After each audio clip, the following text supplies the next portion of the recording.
Bienvenue au webinaire Le flux de l'impact collectif, structure de soutien, présenté par la Fondation de Trillium de l'Ontario, volet subvention, avec Ethel Côté de MNNS Incorporé et associé du Centre canadien pour le renouveau communautaire.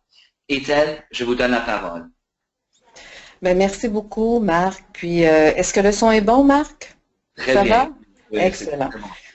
Donc, je profite de l'occasion, parce que c'est le dernier webinaire en français de cette série, pour te remercier, Marc, pour toute la logistique, mais aussi remercier Devon qui s'assure qu'on entend parler de ce contenu-là en français un peu partout en Ontario, au Canada et dans le monde via les tweets. Donc, quand on rêve seul, ça demeure seulement un rêve. Quand on rêve ensemble, c'est le début d'une nouvelle réalité. J'aimais bien ce proverbe parce que je crois qu'il est vraiment à l'image de l'impact collectif. Je vais aussi remercier Tamarack et la Fondation Trillium de l'Ontario parce que de créer un espace en français où est-ce qu'on peut s'informer en français, mais qu'on peut aussi poser des questions en français, c'est carrément génial. Et on a eu beaucoup d'échanges par des courriels pour les autres webinaires. Aussi, avant de vous présenter l'aperçu du webinaire puis de se lancer, il y a Marc va vous écrire le lien pour avoir accès à tous les autres contenus de webinaires. Parce que comme vous l'entendez aujourd'hui, tous les webinaires sont enregistrés les webinaires en français et aussi plein d'autres webinaires en anglais sont sur Tamarack et vous pouvez y avoir accès gratuitement. Donc, sur ça, aujourd'hui, moi, c'est vraiment un webinaire qui me passionne parce qu'on va parler, plusieurs d'entre vous en ligne, vous êtes impliqués dans des organisations, vous êtes impliqués dans la communauté. Vous savez comment on s'organise, comment on fait vivre nos structures communautaires. Donc, avant, on va se rappeler, par exemple, les conditions de l'impact collectif. C'est un aide-mémoire en début de chaque webinaire. Puis après ça, on va vraiment explorer les structures de soutien quand on veut vraiment mettre en place toute une stratégie, une initiative, une démarche, un processus d'impact collectif dans notre communauté. Ce serait quoi le genre de structure de soutien et leur rôle et leurs fonctions, leurs obligations pour soutenir tout ce travail-là? Donc, on va vraiment en découvrir quelques-uns avec différents modèles aussi.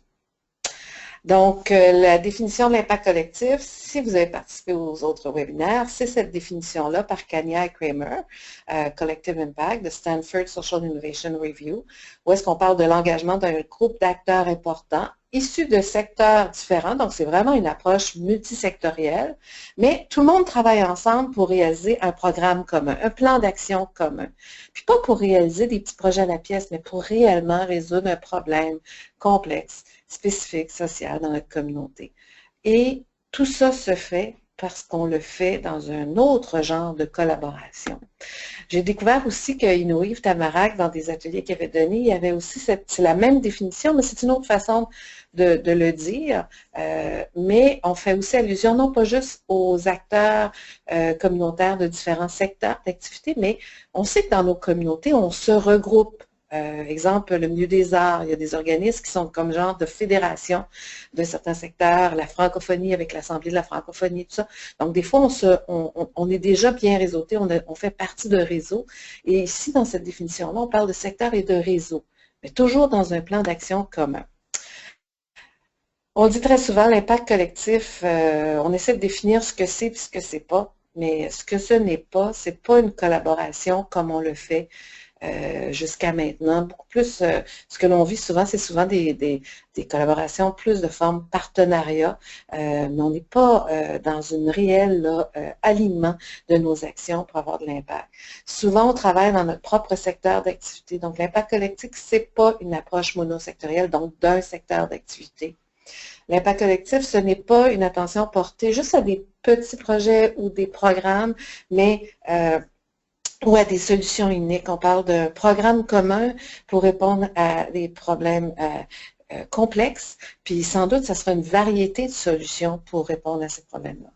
Et l'impact collectif, ça ne se fait pas dans 24 heures, ça ne se fait pas dans quelques mois. Les résultats, l'impact collectif, ce n'est pas des résultats à court terme, mais c'est vraiment des résultats à moyen, long terme, puis même on parle d'impact dans nos communautés parce qu'on change le système. J'ai trouvé cette diapo-là, puis on s'en était servi d'ailleurs dans les sessions qu'on a données en région, en personne, où est-ce que ça compare un peu quand on parle d'un impact isolé, qui est quand même très important. On va toujours avoir besoin d'organisations dans la communauté qui vont répondre à des besoins précis, qui vont trouver des projets, des programmes, une programmation qui répond à ces besoins-là, puis des organismes qui ont la capacité de les mettre en œuvre. Mais ça, c'est vraiment une approche à impact isolé. Quand on dit un impact collectif, c'est lorsque le problème à résoudre est complexe, que la solution est inconnue et qu'aucune organisation n'aurait seule les ressources ou l'autorité pour la mettre en œuvre. Donc, c'est vraiment là, quand on dit qu'il y a un problème complexe ou une préoccupation complexe et qu'on sait que ce n'est pas une action ou un projet qui va pouvoir nous aider à vraiment le solutionner, puis qu'on ne peut pas non plus une organisation le faire seule, là, on est dans une logique d'impact collectif. Vous savez qu'on documente il faut savoir qu'est-ce qu'il nous faut dans nos communautés pour entreprendre la trajectoire de l'impact collectif. Et dans les webinaires antérieurs, on vous a partagé des exemples de communautés, d'organisations qui se sont mobilisées. Puis on a essayé de documenter, puis c'est surtout les chercheurs que je vous parlais tout à l'heure, Connie Crane, qui présentent les conditions essentielles pour l'impact collectif. Mais là, on va regarder les 5 conditions essentielles, puis on s'est rendu compte que où est-ce qu'il y avait réellement des trajectoires d'impact collectif réussies, c'est qu'il y avait eu des conditions préalables. Entre autres, d'avoir des champions, des personnes influentes dans notre communauté qui vont croire dans l'enjeu, dans la préoccupation, dans le problème complexe dans lequel on a voulu travailler, puis qui vont partager cette même vision-là de l'enjeu, puis ils vont sentir qu'il y a un sentiment d'urgence, d'agir, mais pas seul, mais d'agir avec d'autres. Une autre condition préalable de l'impact collectif, c'est aussi de trouver les ressources qu'on aura besoin pour lancer la réflexion, lancer la mobilisation, lancer le développement de notre initiative d'impact collectif et notre grande stratégie d'impact collectif. Puis quand on parle de ressources, je pense que souvent les gens disent « Ah oui, c'est l'argent ». Oui, il y a besoin d'argent, mais on a besoin d'espace pour se rencontrer, on a besoin de monde qui vont investir du temps pour réfléchir à l'enjeu. Puis si pas tout le monde partage le sentiment d'urgence envers l'enjeu, bien, il va peut-être falloir aussi, dans les ressources adéquates, faire de l'éducation populaire ou de la promotion pour s'assurer que le public, puis aussi les personnes influentes, on a la même vision de l'enjeu, surtout si on a le goût de collaborer ensemble pour proposer une variété de solutions. Donc, au-delà des conditions préalables, il y a 5 conditions essentielles de l'impact collectif. Puis ça, ils sont communes. Dans toutes les initiatives et les stratégies d'impact collectif, on s'en rend compte. Donc, on en a fait la traduction, il y a des mots-clés, je ne lirai pas tout, mais dans les 5 conditions, c'est sûr qu'il faut avoir un plan de match commun. Tout le monde se mobilise, on a la même lecture de l'enjeu, mais on se donne un plan d'action commun, donc un programme commun, un agenda commun sur lequel on va travailler ensemble. Tout le monde aussi, une des conditions, c'est qu'on s'entend qu'on va se donner un système d'évaluation commun, mais pas juste pour évaluer à mi-projet, à fin projet, ou nos résultats, X nombre de personnes dans la salle. Oui, on va aller chercher ce genre de données-là, mais on veut plus que ça. On va aller chercher de l'information qui va alimenter notre travail, qui va alimenter ce que l'on veut comme progrès en fonction de l'enjeu sur lequel on travaille. On veut aussi documenter pour mieux aligner notre travail ensemble, puis toujours s'orienter aussi vers où on va, les résultats et l'impact que l'on veut dans notre communauté. Une autre condition, c'est les activités se soutenant mutuellement. On veut Dans les stratégies d'impact collectif, on essaie d'éviter le dédoublement.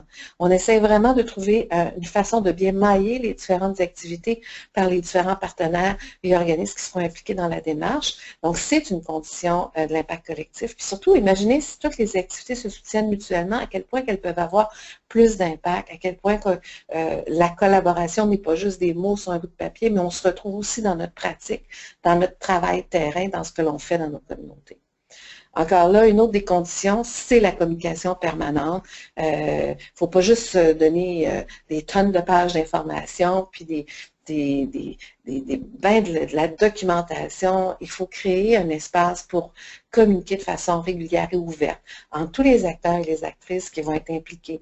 Puis tout ça dans un souci de bâtir des relations de confiance, de maintenir une transparence, de se soutenir mutuellement, toujours en fonction de la réalisation du plan d'action commun. Puis quand la communication est permanente, elle est saine au sein d'un groupe, et qu'on ne sent pas qu'il y a quelqu'un qui est en train de nous jouer parce qu'il garde un peu d'informations, ben, quelque part, toutes les parties prenantes se sentent davantage engagées ou impliquées dans le processus.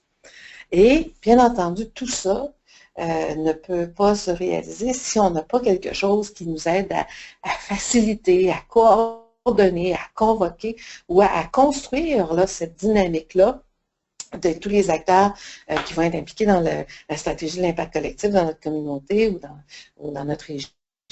Et on appelle ça la structure de soutien. Bon, en anglais, il y a un titre un peu plus punché, c'est le backbone. C'est vraiment ce qu'il nous faut pour que tout le reste prenne forme. Mais en français, on l'appelle la structure de soutien. Puis, pourquoi je dis structure de soutien, puis vous allez voir tout à l'heure, c'est qu'elle peut prendre différentes formes. Et si j'avais dit un organisme communautaire, on serait tout de suite peut-être tombé dans comment on voit et on connaît nos organismes communautaires. Donc, ça, je vous ai mis cette diapo-là parce que c'est une autre façon de présenter là, 3 des 5 conditions de l'impact collectif avec des mots différents. Je sais que des fois, on veut dans notre organisation, dans nos réseaux, s'informer, comprendre. Des fois, il faut utiliser plus d'une façon de dire les choses. Donc, j'ai essayé de se ressortir certains éléments clés pour, encore là, ajouter des compléments sur les conditions d'impact collectif. Venons-en au fait. La structure de soutien. Puis moi, quand je vous disais tout à l'heure pourquoi ça me passionne de me donner ce webinaire-là en particulier, c'est que j'ai investi beaucoup de temps pendant des années dans le mouvement en transition, où est-ce qu'encore là, il y a des communautés qui entreprennent cette trajectoire-là. Puis la façon que le mouvement en transition puis que les communautés s'organisent, c'est exactement de la même façon que s'organisent les structures de soutien dans les démarches des stratégies d'impact collectif. Donc, une structure de soutien, quand on dit le backbone, c'est vraiment avoir orienté la vision, orienter la stratégie, puis j'aurais pu le mettre au pluriel parce qu'il va y avoir plus d'une stratégie. Elle va soutenir les activités de tous les partenaires communautaires impliqués, mais communautaires et autres partenaires. Vous allez voir tout à l'heure, c'est qu'on peut vraiment mobiliser une variété de gens parce que quand on parle d'un enjeu majeur dans la société, ça va demander plus d'une personne, plus d'un organisme, les entreprises, les bailleurs de fonds des fois, pour vraiment aligner leurs actions pour avoir l'impact sur l'enjeu. J'avais donné un exemple dans un autre webinaire où est-ce que pour créer de l'emploi dans un quartier démuni de Chicago, on avait commencé avec les organismes communautaires, avec les organismes en employabilité, on avait commencé aussi avec les bailleurs de fonds dans cette communauté-là. Ils se sont donné une vision commune, ils se sont donné un plan d'action commun. Puis en cours de route, ils se sont rendus compte qu'il faut embarquer aussi les entreprises qui vont créer des emplois pour les gens, parce qu'on ne veut pas que ces emplois-là soient subventionnés. On veut que ce soit des emplois durables. Puis en même temps, il faut embarquer nos collèges communautaires qui vont former les gens à avoir les compétences. Donc, quand on dit soutenir les activités alignées de tous les partenaires impliqués dans notre stratégie d'impact collectif, c'est ça, c'est qu'il va y avoir une variété de partenaires venant de différents secteurs d'activité qui sont habitués de faire des bonnes choses dans leur contexte respectif, mais là, ils doivent partager la même vision, s'aligner pour développer un programme commun, puis trouver les façons dans ce programme-là que leurs activités soient alignées. Des fois, qu'on ait la meilleure volonté du monde, ça peut arriver, cette forme de collaboration-là, mais vu qu'on n'a pas toujours cette habitude-là, d'avoir une structure de soutien qui nous aide à faire ça, à faciliter ça, ça peut vraiment aider. La structure de soutien va établir des mesures partagées, d'évaluation et tout ça pour suivre les progrès, va développer la volonté du public ensemble et appuyer par la structure de soutien, le positionnement dans la communauté, faire avancer les politiques possiblement ensemble, encore là avec l'appui de structure de soutien, on peut travailler sur le développement de politiques publiques au niveau municipal et tout ça, ou même de mobiliser les bailleurs de fonds. Puis on pourrait continuer, là. C'est vraiment quelques objectifs. Vous allez voir plus concrètement tout à l'heure. Mais ce qui est fascinant dans la structure de soutien, puis il y a quelqu'un qui avait posé la question à un des webinaires, oui, mais mobiliser les bailleurs de fonds, c'est pas tous les bailleurs de fonds qui partagent, qui connaissent ce que c'est une initiative d'impact collectif, comment ils vont embarquer là-dedans, mais ça peut être une façon via notre stratégie d'impact collectif, puis avec l'appui de la structure de soutien, de mobiliser plein d'autres bailleurs de fonds pour s'assurer qu'ils s'investissent dans la réalisation du programme commun. Puis pas juste à la fin, quand on développe nos initiatives, pas à la fin, mais quand on développe nos initiatives et qu'on dépose des demandes de subvention, ils peuvent aussi faire partie de la réflexion, puis du mode de collaboration pour faire partie, encore là, quand je disais de la solution par rapport à l'enjeu commun. Donc, dans le fond, l'image qu'on vous a mis, c'est un chef de chantier. Vous pourriez avoir des plombiers, charpentiers, électriciens, des manœuvres, puis une tonne de bois, puis bien des clous, puis bien des marteaux, puis vous leur donnez un dessin, puis vous leur dites « Go! On construit la maison ». Pas évident que ça va se faire et que ça va se faire dans l'ordre que ça devrait se faire, puis que la maison va avoir l'air de ce qu'on aimerait qu'elle ait l'air. Donc, on a un chef de chantier qui s'occupe de la construction dans notre cas, qui s'occupe de notre plan d'action commun, qui voit vraiment à ce que chaque personne impliquée dans le processus collabore selon leur fonction, leur capacité, leur rôle dans le projet. Puis encore là, puis on sait très bien qu'au tout début de construire une charpente de maison, on va avoir besoin de certains genres de personnes. Puis quand la charpente est montée, bien, on va peut-être avoir besoin des électriciens pour faire courir les fils. Donc, à un moment donné, les gens vont changer, même dans nos stratégies d'impact collectif. Donc, cette personne-là, puis dans notre cas, ce serait la structure de soutien, le chef de chantier voit même quand il y a des nouvelles personnes qui rentrent, de les intégrer dans le processus, puis d'embrasser cette forme-là de collaborer, toujours en lien avec le plan d'action commun, l'enjeu majeur et prioritaire sur lequel on a le goût de travailler, et cheminer. Donc, je pense que c'est une image qui dit beaucoup. Si on regarde maintenant le design, là, possiblement, de la structure de soutien de l'impact collectif, là, ça n'a pas l'air de grand-chose, mais je vais vous rajouter des choses. Non, ça s'inspire beaucoup du modèle, comme en bas, vous avez eu la liste, là, adaptée de Listening to the Star, le modèle de la constellation et de la collaboration sociale pour le changement par Tonya Sherman et Mark Surman. Mais comme je vous le disais, il y a aussi de la documentation sur le mouvement en transition qui documente ce genre de structure de soutien-là pour provoquer des changements systémiques dans notre communauté. Donc, il y aurait de la documentation en français qu'on pourrait aussi vous envoyer. Mais il va falloir qu'il y ait un comité directeur, un groupe de gens qui ont le goût vraiment de jouer un rôle de coordination, puis on va reprendre les fonctions, puis avoir une organisation centrale pour donner toute une pulsion. Puis vous voyez dans le nuage orange, d'ailleurs, c'est pas un nuage dans le sens que, ah mon Dieu, c'est menaçant, mais c'est plus parce que ça bouillonne, il y a de l'énergie, les partenaires continuent à s'approprier l'enjeu, à se positionner, à avoir le goût de collaborer et ils vont créer, selon les différentes initiatives, des groupes de travail. Puis vous voyez, chaque petite bulle blanche représente un partenaire communautaire, que ce soit un organisme non lucratif comme nos ACFO, le COFRB, le ROC, la Nouvelle Scène, donc tous les organismes communautaires qu'on a dans notre communauté. Donc, chaque petite bulle représente un organisme comme ça, mais qui ont décidé de travailler ensemble pour répondre à cet enjeu commun-là, enjeu prioritaire. Plusieurs initiatives mobilisent aussi des bailleurs de fonds ou des investisseurs, même des entreprises privées. C'est pas souvent qu'on amène, hein? Quand on dit c'est multisectoriel, c'est vraiment qui devrait être à la table pour vraiment répondre ou travailler sur des solutions qui vont répondre à cet enjeu-là de société sur lequel on a le goût de travailler ensemble. Puis il nous faut tout ce monde-là. Comme j'ai dit tout à l'heure avec l'exemple de Chicago, si à un moment donné dans le processus, il était juste resté les organismes d'employabilité à la table, il aurait peut-être créé des emplois via des subventions, mais jamais des emplois durables avec des entrepreneurs, des entreprises qui embauchaient vraiment les gens. Donc, ils ont, en cours de route, ajouté 2 ou 3 partenaires clés qui ont fait vraiment que dans ce quartier-là, ils ont changé la donne et que de milliers, près de 7000 personnes ont créé de l'emploi quand il y avait visé d'en avoir 5000 emplois dans la communauté. Donc, je reviens à mon dessin. Donc, chaque petite bulle représente des partenaires communautaires. Mais puis, vous voyez, il y a même le mot résident, donc des individus. C'est pas, ça peut prendre différentes formes, ça peut aller de l'individuel à du collectif et différentes structures. Puis bien entendu, vous voyez les flèches, il y a du travail qui se fait en petits groupes, l'alignement de nos actions, ça revient au comité directeur et vice-versa. C'est vraiment dans une logique de constellation. Puis en plus de ça, dans une logique de constellation, quand un groupe de travail n'a plus sa raison d'être, parce que les initiatives ont été réalisées et tout ça, et on veut passer à autre chose, ce sera peut-être un autre groupe de travail qui va se réaliser, qui va se mettre en place, puis un groupe va peut-être se dissocier.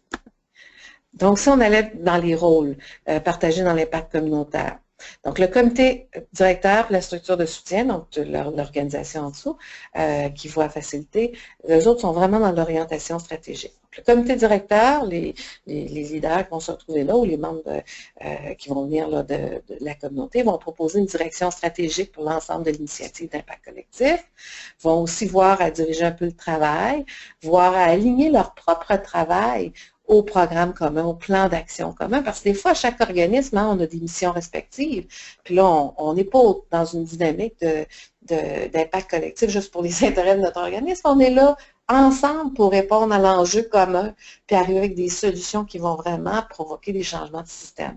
Donc là, nous, pour ne pas retomber dans nos bonnes ou mauvaises habitudes de juste défendre la mission de notre organisme, il faut s'assurer que le travail que l'on fait bien, est aussi en lien au programme commun, au plan d'action commun. Puis quelques membres du comité directeur vont aussi sans doute siéger dans les groupes de travail où est-ce que l'action se passe aussi beaucoup plus. C'est pas obligatoire, mais on le voit souvent. Puis dans la structure de soutien, ben, très souvent, encore là, ça dépend de l'envergure de la structure du soutien, mais il y a un personnel dédié à la stratégie d'impact collectif. Dans toutes les initiatives qu'on a regardées, il y a toujours un personnel dédié. Est-ce que ça sera déjà du personnel qui sont dans des organismes impliqués dans la dynamique ou est-ce qu'on va embaucher quelqu'un d'autre?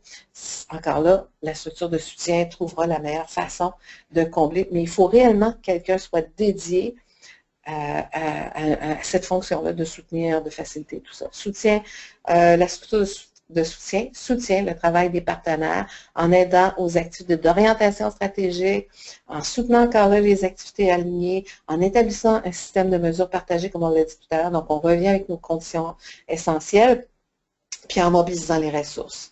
Donc, dans le fond, la structure de soutien, elle est réellement en appui à tout le travail qui va se faire en grande collaboration avec tous les partenaires impliqués, dans un souci non pas de dédoubler, mais dans un souci d'aligner les activités pour qu'en là qu'il y ait l'impact souhaité.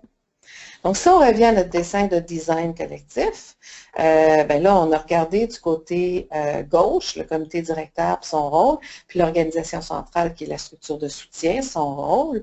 Donc là, on va aller plus du côté des partenaires, donc l'écosystème des partenaires communautaires, et puis des bulles blanches, puis des grandes bulles vertes. Donc, si on regarde les groupes de travail, ça comprend des partenaires communautaires. Encore là, ce n'est pas chaque bulle, je vais revenir en arrière, excusez-moi.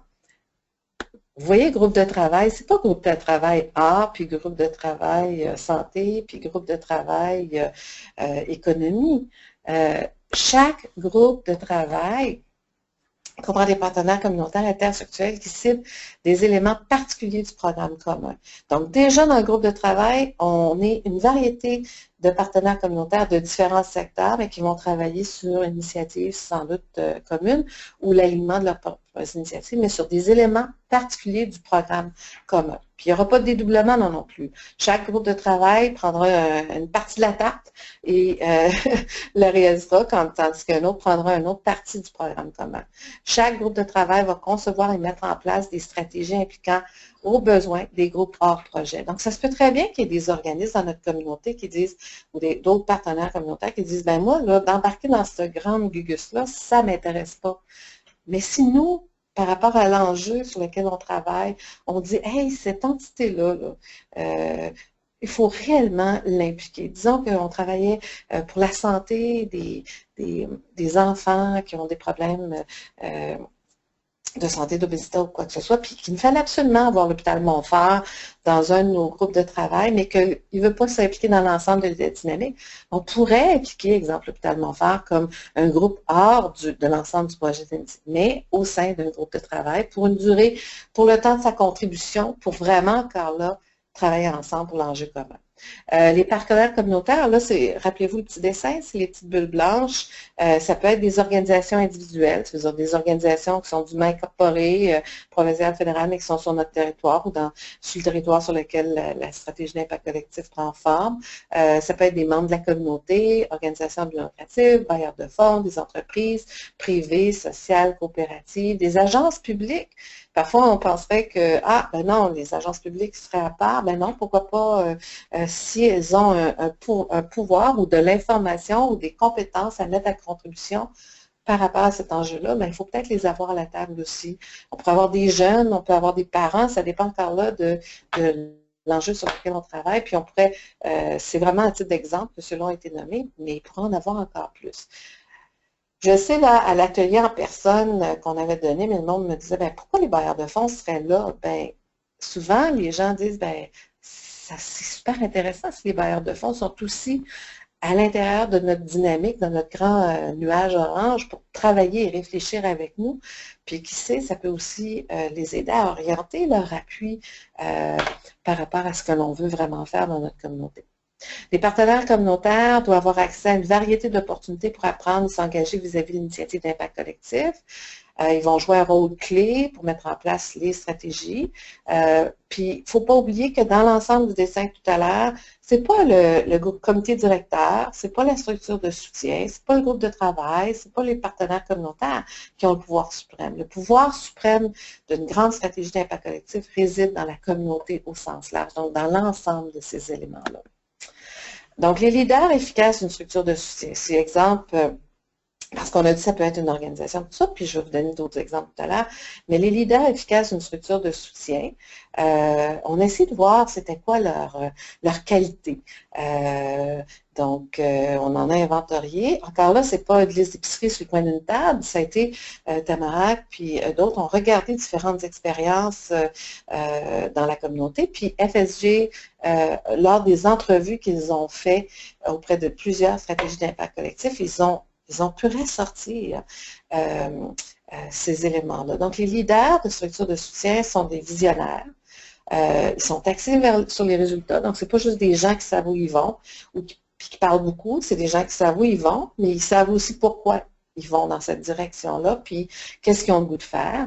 Ils vont favoriser des relations collaboratives.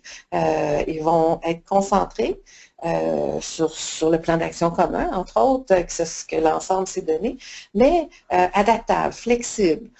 Ils vont être vraiment des bons communicateurs, des bonnes communicatrices, on dit même charismatiques ou d'influence. Des gens qui peuvent aisément, quand ils disent des choses, être bien compris, puis ce message-là va mobiliser les gens. C'est des leaders qui ont un sens politique, la chose, parce que quand on parle d'enjeux dans la communauté, puis de mise en place de solutions, c'est souvent pour provoquer des changements par rapport à cet enjeu-là. Puis souvent, ça peut aller jusqu'à comprendre la politique ou comprendre les politiques, donc la politique de tout ce qui se passe autour de nous, mais les politiques publiques qui pourraient être mises en place par rapport à l'enjeu. Puis c'est souvent des gens qui sont très humbles. Je ne sais pas si vous êtes comme moi, mais dans notre communauté, on a plein de monde qui disent « Ah, moi, je ne sais pas, j'ai peut-être pas ce qu'il faut, tout ça », mais on sait que si on les mobilise, ces personnes-là ou ces organismes-là, ils sont bien réseautés, ils sont très stratégiques, ils savent où ce qu'ils vont, tout ça. Donc, c'est souvent du monde qui ne se met pas nécessairement les leaders qu'on a vus dans les structures de soutien. C'est vraiment du monde qui réussit à mettre à l'avant-scène l'ensemble de l'énergie des gens qui s'impliquent dans l'initiative, donc les partenaires communautaires et tout ça. Il y a une citation aussi, quelqu'un qui a une perspective d'ensemble, il comprend comment s'agencent les pièces, est sensible à la dynamique. Cette personne est dynamique et passionnée. Donc, si on va plus loin dans les compétences centrales de ce groupe-là de leadership de la structure de soutien, si on parle de collaborer autrement, il ne faut pas avoir un leadership traditionnel, il faut avoir un leadership collaboratif. Puis c'est autant au leadership au niveau personnel et au professionnel. On a dit tout à l'heure communicateur ou communicatrice, être capable de partager ses idées, puis de bien les décrire, ce qu'on sait, puis ce qu'on a le goût de partager, puis ce qu'on a appris aussi dans le cadre du processus. L'autre, je le trouvais cute parce que traducteur de la communauté. Tu sais, on a beau dire on parle tous et toutes la même langue, mais des fois on parle en français avec du monde et on se dit, mais non, comment ça se fait, je ne le comprends pas. Donc, les compétences centrales du groupe de leadership, ça va être de s'assurer qu'on comprend les différentes façons de dire les choses. Quand je dis différents langages, ce n'est pas une question de français, anglais, espagnol, mais parce que les gens, n'oubliez pas, ils viennent de différents secteurs d'activité. Ils ont leur propre langage commun dans leur secteur, mais quand ils sont mêlés entre différents secteurs, bien, ils ont à se donner un langage commun. Puis souvent, on a besoin d'aide par rapport à ça, parce que si on ne s'aide pas, si ce n'est pas facilité, s'il n'y a pas quelqu'un qui a la capacité de faire des liens entre ce que quelqu'un dit, puis ses propres références, puis l'autre, bien, ça fait de la tension dans notre communauté au lieu de faire des rapprochements, puis de travailler sur collaborer autrement. Les compétences centrales du groupe de leadership, c'est on désire continuer à approfondir notre compréhension des enjeux sur lesquels on travaille, ça peut être socio-économique ou autre, mais qui sont complexes, puis qui demandent des solutions complexes. Puis on continue à apprendre dans tout ça. Le groupe de leadership n'est pas « je sais tout, je sais quoi faire ». Ce sont des gens qui, oui, vont jouer une fonction, ce groupe-là de leader, mais en même temps, ils demeurent, comme n'importe qui d'autre impliqué dans la stratégie d'impact collectif, dans un mode d'apprendre. N'oubliez pas tout à l'heure, hein, une des conditions, c'était le système d'évaluation en commun, c'est qu'on n'évalue pas juste en milieu parfait de projet, on se donne une façon de colliger de l'information pour nous continuer à alimenter notre réflexion et nos actions communes pour le plan d'action commun. Puis on va apprendre de tout ça parce qu'on veut vraiment provoquer un changement dans notre communauté. Politiquement astucieux, d'avoir une compréhension générale non partisane des enjeux politiques et sociaux qui influencent l'environnement, la politique publique. Puis là, ça peut être à différents niveaux, municipal, provincial, tout ça. Être stratégique, comprendre le terrain, est-ce que c'est local, régional, provincial, puis que ce groupe-là est capable de travailler de façon stratégiquement avec l'ensemble de ce qui se retrouve sur le territoire donné. Puis pratique, la capacité de gérer les détails, à mener les choses à bien et à temps, donc le respect aussi des échéanciers. Donc, si vous avez la chance d'écouter les autres webinaires ou ceux et celles qui ont participé, vous savez que dans chacun des webinaires, je donnais des exemples. Donc, les logos que vous allez voir là, c'est des exemples qui sont dans des webinaires antérieurs. Donc, entre autres, dans un scénario d'impact collectif, la structure de soutien, c'était les bailleurs de fonds, c'est l'exemple Calgary Homeless Foundation, c'est la fondation de l'itinérance à Calgary.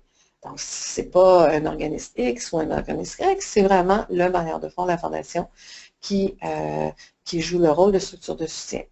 Il y a aussi des exemples qui montrent que quand les différents partenaires communautaires qui se mettent ensemble, parfois ils ont décidé de créer un autre organisme communautaire, une autre entité, tout en créant un nouvel organisme à but non lucratif pour aider, pour jouer ce rôle-là tout ce que je vous ai dit tout à l'heure, faciliter, coordonner et soutenir tous les partenaires communautaires impliqués dans la réalisation du plan d'action commun. Donc, des fois, tout le monde veut s'impliquer selon les capacités, les compétences et tout ça, puis en fonction de l'enjeu commun, mais ils ont choisi de créer un autre petit organisme qui va travailler en soutien à tout ce travail-là de stratégie d'impact collectif. Des fois, c'est un organisme qui existe déjà. Puis quand, vous voyez, je le dis au singulier, mais c'est écrit aussi au pluriel, parce que ça pourrait être 2-3 organismes qui existent déjà, qui se mettent ensemble, qui vont jouer collectivement cette structure-là de soutien. Ça pourrait être aussi une agence gouvernementale. Et puis encore là, quand je dis un nouvel organisme à but non lucratif ou comment plusieurs organismes, c'est que plusieurs organismes se créent une entité qui va vraiment devenir la structure de soutien. Choisir une structure de soutien est un processus important qui doit développer sa crédibilité et celle de l'initiative.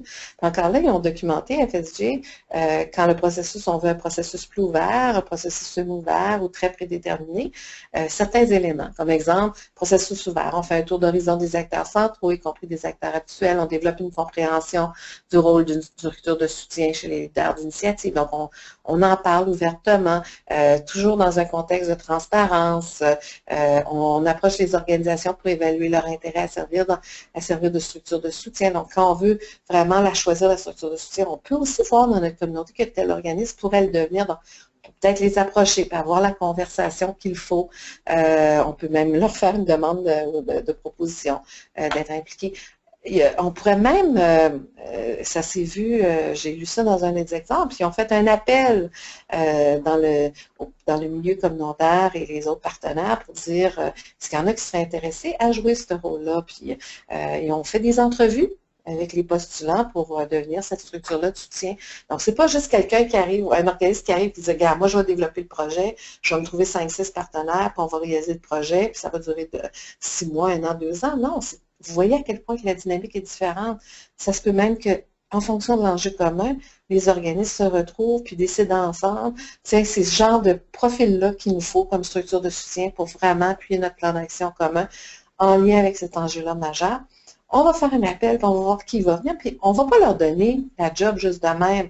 On va faire une entrevue, on va se créer des conversations, puis le comité directeur ou les bailleurs de fonds peuvent, si on a notre comité directeur tout à l'heure, et ou les bailleurs de fonds, dans notre cas, ça serait sans doute le comité directeur, rien n'empêche d'impliquer les bailleurs de fonds, qui vont choisir la structure. Ça, c'est le processus ouvert. Mais vous voyez les nuances. Puis encore là, c'est FSG qui a documenté en regardant, ah tiens, dans cette dynamique-là, il y avait vraiment un processus ouvert. Puis il y a des pour puis des contre dans chacun des processus. Donc, c'est à vous de déterminer dans votre contexte respectif si vous voulez avoir plus un processus ouvert ou un processus semi-ouvert ou un processus qui est vraiment prédéterminé, basé sur la connaissance des acteurs, sur vraiment la meilleure compétence pour jouer ce rôle-là. Puis vous voyez, si on voit au processus ouvert, les pour, je les ai déjà dit, les contre, bien, ça peut demander un petit peu plus de temps. Là, si on fait une annonce, si on discute en nous de ce qu'on a besoin, si on fait des entrevues, si ensemble on se rencontre après le groupe le comité directeur pour prendre une décision, bien, ça prend un petit peu plus de temps. Ça pourrait être aussi difficile d'atteindre un consensus. Mais encore là, vous voyez, il n'y a pas de scénario, de processus pour choisir cette structure de soutien-là, qui a juste des pour ou juste des contre. Donc, encore là, les différents processus peuvent sans doute vous inspirer selon votre contexte respectif. Mais il y a une chose qui est claire, quel que soit le processus, quand on veut assurer la viabilité de la structure de soutien, on aura besoin de plusieurs sources de financement. Là, je n'ai pas besoin de vous faire un dessin. On sait tous et toutes, que si on va chercher juste une source de financement, quand elle est finie, elle est arrivée, puis qu'on n'en a pas d'autres, ben tous les efforts collectifs, tous les efforts collaboratifs, ben ils s'effritent, à part s'il y a beaucoup de monde qui s'engage réellement à le porter à bout de bras. Donc, sachant qu'on s'engage, puis on l'a dit tout à l'heure, on n'est pas, l'impact collectif, c'est pas une affaire de 3-6 mois, là, sur le coin d'une table, puis on peut le faire malgré tout, ça va être du long terme, on veut du changement systémique par rapport à un enjeu. Donc, il faut des sources de financement variées. Puis là, encore là, les sources peuvent venir de fondations privées, de fondations publiques, des fondations communautaires, Centraide, même des fondations d'entreprises privées qui s'inscrivent dans cette logique-là de responsabilité sociale. Ils veulent vraiment soutenir des communautés qui ont le goût de traiter tel enjeu. Puis les entreprises le nomment, hein, c'est quel enjeu qui les intéresse le plus, dans lequel on veut contribuer. Ça peut être aussi des entreprises locales, quelles qu'elles soient, sociales, privées, collectives, coopératives, pour avoir aussi des mécènes dans notre communauté, des donateurs individuels qui ont le goût de contribuer à ça. Ça peut être aussi les organismes impliqués, les partenaires communautaires impliqués qui pourraient aussi contribuer, puis le financement, bien entendu, gouvernemental. Mais encore là, c'est pas de dire, exemple, si la Fondation Trillium nous soutient, puis Naolo de la Fondation Trillium va nous parler dans quelques minutes, nous soutient dès le départ ou même nous soutient de façon substantielle. Il y a tellement de choses qu'on va vouloir faire pour aligner nos actions en fonction de la réalisation du plan d'action commun, en fonction d'adresser réellement l'enjeu sur lequel on travaille tous. Puis vous voyez la structure que je mentionnais tout à l'heure, il faut vraiment avoir des ressources humaines, financières et techniques pour soutenir tout ça, et aussi pour assurer la viabilité de la structure de soutien et du financement pour cette structure-là de soutien. Il existe des documents, ceux-là existent en anglais, Backbone Structure, Pros and Cons, Collective Impact Forum, des outils pour créer une structure d'impact. Je les ai laissés parce que c'est des outils recommandés par Tamara qui sont excellents. J'ai été les rechercher, mais je vais aussi donner un peu d'informations à Tamarack sur le mouvement de transition parce que vous allez voir qu'il y a beaucoup, beaucoup de similitudes sur comment on se mobilise et qu'on collabore autrement quand on va avoir de l'impact dans nos communautés, puis qu'on veut réellement provoquer un changement de système par rapport à un enjeu majeur. Donc, moi, j'ai fini mon bout et je sais qu'il y aura des questions, puis je crois que maintenant, on passe la parole à Naolo, notre ami de la Fondation Trillium de l'Ontario.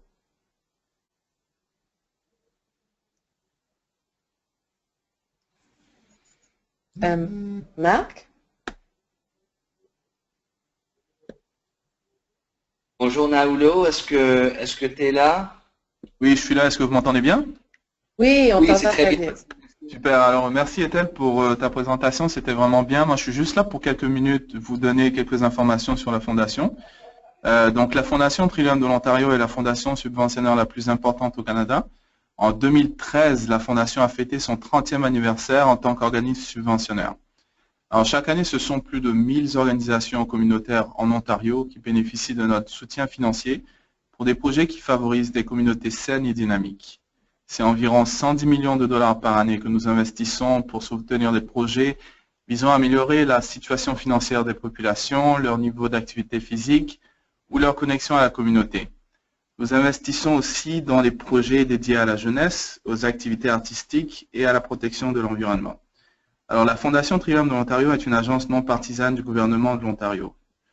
Nous ne réalisons pas de projet nous-mêmes. Notre rôle est principalement de participer à l'amélioration de la société grâce à nos investissements dans les initiatives communautaires ici en Ontario. Alors, on s'est lancé dans l'impact collectif afin de répondre à un besoin des organisations qui travaillent dans l'impact collectif, qui ont besoin de ressources financières afin de supporter leurs efforts collaboratifs. Donc, en organisant des webinaires et des sessions d'information sur l'impact collectif, on espère en fait pouvoir outiller les organismes communautaires et développer leurs compétences afin de favoriser des histoires de succès ici en Ontario et résoudre des problèmes sociaux ou environnementaux qui perdurent depuis trop longtemps. Si vous voulez en apprendre plus sur le programme ou si vous avez besoin de ressources financières, vous pouvez aller en ligne sur notre site web, contacter votre gestionnaire de programme local ou juste me contacter moi-même si vous avez des questions. Merci. Merci, mon Dieu. Je te dis, Noëlo, on est arrivé après X nombre de webinaires à une efficacité. Donc, vous voyez la diapositive, les liens sont là. Le numéro de téléphone, c'est ton poste, ça, Noëlo? Oui, c'est ça, c'est mon poste direct. Donc, vous appelez, vous demandez Naolo, ils vont vous passer à moi directement. Ben, merci beaucoup, Naolo. Puis avant de... Je vais le laisser là parce que Marc, je te redonne la parole, puis tu vas gérer les questions. Il y en a peut-être déjà écrit en ligne. Oui, il y en a quelques-unes. Je vais juste je vais juste présenter un peu les événements à venir. Si tu peux aller à cette diapo, puis après on va revenir aux questions. Donc, pour toutes et tous, on a des événements à venir, des webinaires, puis aussi des événements. Premièrement, notre événement à Toronto, le Community Change Institute, que j'avais mentionné au début, où il y aura beaucoup d'informations sur l'impact collectif, ainsi que les 5 autres volets de l'impact collectif ou les avenues un peu qui sortent de ça. Ça, c'est le 26 au 30 septembre 2016 à Toronto, puis il reste encore des places, donc venez vous inscrire. À Winnipeg, il y a un événement d'une journée, le 15 septembre, c'est d'accélérer le changement communautaire grâce à l'impact collectif. À Red Deer, en Alberta, le 12 septembre, Penser différemment. Ça, c'est avec Mark Holmgren de Tamarack, puis à Winnipeg, c'était avec Liz Weaver. Autre événement de plusieurs jours, il y a l'évaluation de l'impact communautaire à Hamilton, en Ontario, du 15 au 17 novembre. Et le 8 septembre, de midi à 1h, on a la série de webinaires du Fondation Trillium. Je crois que ça c'est en anglais. Oui, c'est en anglais. Puis c'est les 12 premiers mois. Et après, l'impact collectif 3,0 avec Liz Weaver et Marc Cabage le 12 septembre à 13h. Donc, on a juste on a un commentaire d'Adrienne Gagnon. Et elle a dit... ce leader, elle parle du leader, leader du soutien structure de soutien. Ce leader doit être stable, ne doit pas pouvoir changer d'emploi l'an prochain. Connaissant la mobilité, la mobilité dans les orgs actuels, surtout dans le communautaire, c'est quand même un défi de trouver la personne, de la garder dans un poste. Tu veux faire un commentaire sur ça, Ethan? Oui, bonjour Adrienne. Écoute, quand tu regardes tout ce que je viens de dire, tu as tout à fait raison, hein, l'instabilité et la mouvance dans nos organismes, ça l'affecte. Donc, il faut en tenir compte de ça quand on va trouver la meilleure structure de soutien. Puis oui, il faut que la structure de soutien soit présente pour de longue run, là. Tu sais, si c'est 1 an, 2 ans, 3 ans, ça ne sera jamais 1 an, mais ça va être, on dit toujours, Naolo et moi, dans les ateliers, c'est entre 3 et 5 ans, là, une vraie stratégie d'impact collectif, de changement.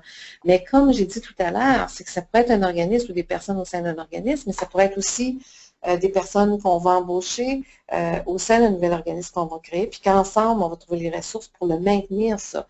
Il y aura toujours de la mouvance au sein de nos organismes. Mais si une personne qui joue un rôle clé ou un organisme qui joue un rôle clé, puis la donne change, ça ne veut pas dire que la stratégie d'impact collectif va avorter. Imaginez, c'est vraiment pas ce qu'on vous raconte, là, on n'a pas de référence dans la communauté sur comment ça s'est vécu, mais dans les initiatives, puis je regarde le mouvement de transition, puisque j'ai pu lire sur plusieurs initiatives, quand il y a un changement de personnes autour de la table, c'est toujours porté par cette énergie collaborative, puis on trouve une solution, parce qu'on est toujours focusé sur le plan d'action commun, puis sur l'enjeu sur lequel on travaille.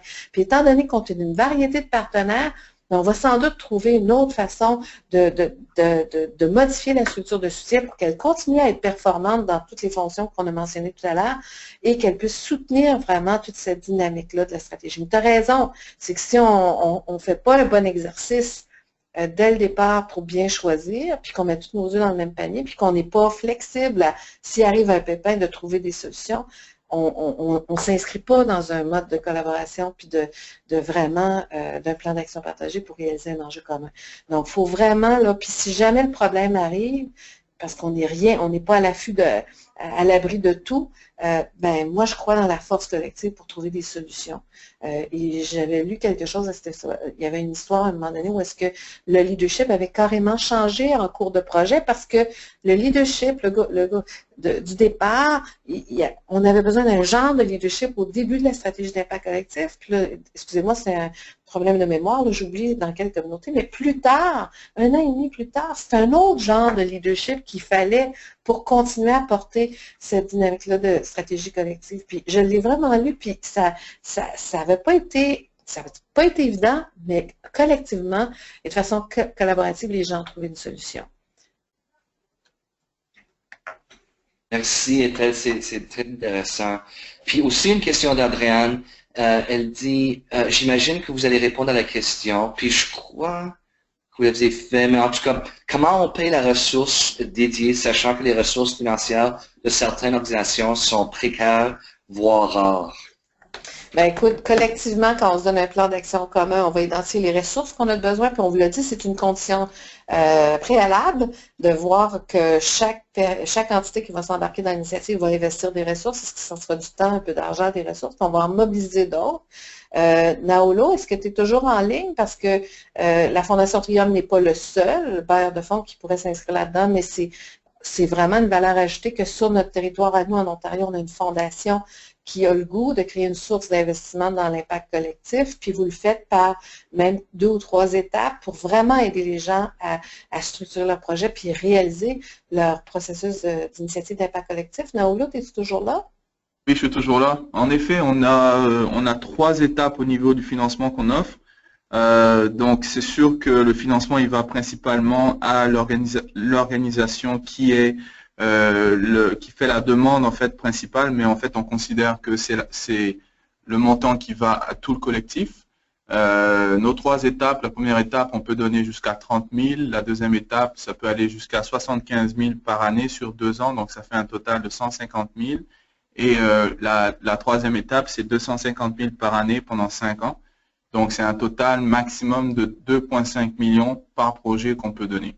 Donc, vraiment, c'est au niveau du collectif maintenant de s'organiser, comment est-ce qu'il gère, à qui il donne les fonds, tout ça. On regarde plus ça d'un point de vue global. Je ne sais pas si ça répond à la question.